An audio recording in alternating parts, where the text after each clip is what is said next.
tema vai ser dengue, chikungunya e zika vírus. São 3 doenças que estão afligindo hoje as pessoas e a gente vai fazer alguns pequenos esclarecimentos, né? Vamos começar por dengue, né? Dengue é uma doença causada por um vírus, tá? Ela é transmitida através do mosquito que nós conhecemos, que chama o Aedes, tá? E o mesmo mosquito, o Aedes aegypti, ele também transmite a chikungunya e o zika vírus, tá? Existem algumas diferenças dessas 3 doenças que, em termos laboratoriais, elas acabam criando diferenças na liberação dos resultados, né? A dengue hoje, ela tem 3 momentos para ser avaliada, que são reações que acontecem no início da doença, que a gente chama na fase aguda, que é uma análise, uma detecção do que nós chamamos de NS1, né, que é a fase inicial dessa doença, e nós conseguimos captar isso através do exame, desde o primeiro dia até o 10º dia. Tá? Quando você atinge por volta do 5º e até o 10º dia, você tem a presença de um marcador de anticorpo que a gente chama de IgM. E depois do 14º dia para frente, você tem um marcador que a gente chama de IgG. Então, a análise da dengue se faz laboratorialmente por essas 3 dosagens iniciais, né? Você pode também, através de PCR, ou seja, uma análise mais diferenciada, detectar o vírus, né, por essa reação. Já a chikungunya, ela apresenta a transmissão feita pelo mesmo mosquito, é uma outra classe de vírus, tá? As características apresentadas pela doença é bem próxima da dengue, né? Ou seja, as pessoas acabam adquirindo dor de cabeça, dor muscular, dor articular e febre alta, né? E a detecção laboratorial envolve também a análise, mas mais diretamente voltada à parte de anticorpos, que é a IgM e a IgG, com características também próximas em termos de análise da dengue.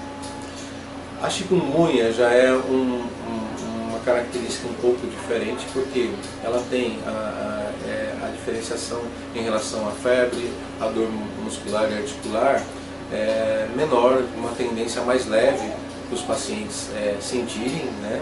Mas ela pode apresentar também algumas características que são colocadas na hora do diagnóstico, né? Em que as dosagens são feitas, no primeiro momento, por uma análise mais sofisticada que seria o PCR.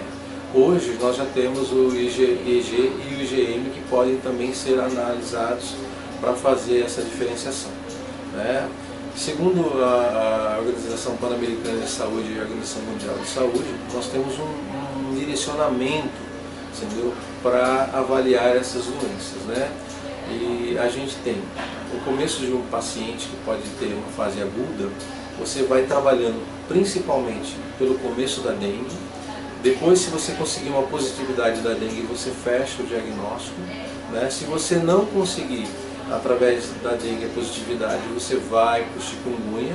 Se você não tiver esse diagnóstico fechado com os exames com chikungunya, você vai para o zika vírus.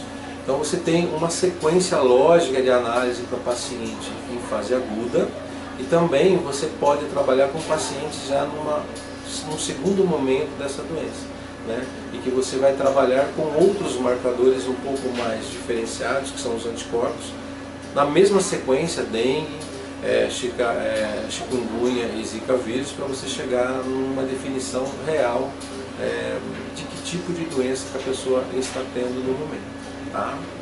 É importante lembrar que a dengue, ela tem uma característica da nossa região que se chama na faixa tropical e subtropical. Então, portanto, o nosso país acaba sofrendo com a presença desse vírus e dos agentes que são os transmissores, no caso o mosquito Aedes aegypti, né? E a gente tem que trabalhar dentro de um contexto de controlar todas as possíveis situações que podem gerar a proliferação desse mosquito e o avanço cada vez maior dessa doença em nossa região, né? O Zika vírus hoje ele tem um contexto muito diferenciado, porque ele provoca em mulheres na fase de gestação, né, alterações vinculadas ao seu embrião, ao seu bebê, e isso leva ao que a gente escuta nas redes, a microencefalia, e problemas mais graves podem ocorrer na criança. A gestante em si, ela apresenta algumas, como que eu poderia dizer, alguns sintomas que são leves, que é característico da doença, que é uma febre leve, uma dor articular leve, uma dor muscular leve, né? Mas o principal foco que o vírus vai afetar é o bebê em si, né? E isso está preocupando muito a população de um modo geral, principalmente as gestantes, e a disseminação desses Zika vírus aqui no Brasil começa a assustar as pessoas, e aí a gente tem que trabalhar em esclarecer todo esse contexto da doença, tá?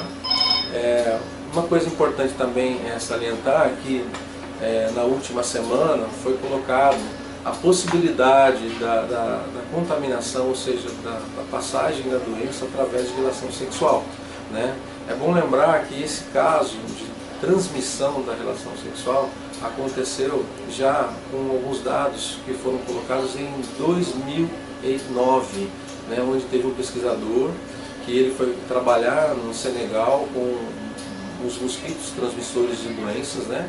E aí ele se contaminou com o vírus através do mosquito, e quando ele retornou nos Estados Unidos, ele acabou tendo problemas em relação a isso, né? E ao ter relação com a sua esposa, ele acabou transmitindo a doença para sua esposa, e a partir desse momento eles perceberam que essa transmissão seria possível. No Brasil, a gente não tem ainda um relato disso. Nos Estados Unidos, na semana passada, parece que teve um caso. Então, cada vez mais, a gente precisa se preocupar e tomar os cuidados necessários. Primeiro, para trabalhar na base e evitar a proliferação do mosquito, que é o principal agente causador. E depois tentar entender todos os mecanismos das doenças para a gente poder cercar as possibilidades de diagnóstico e de tratamento. Isso é muito importante.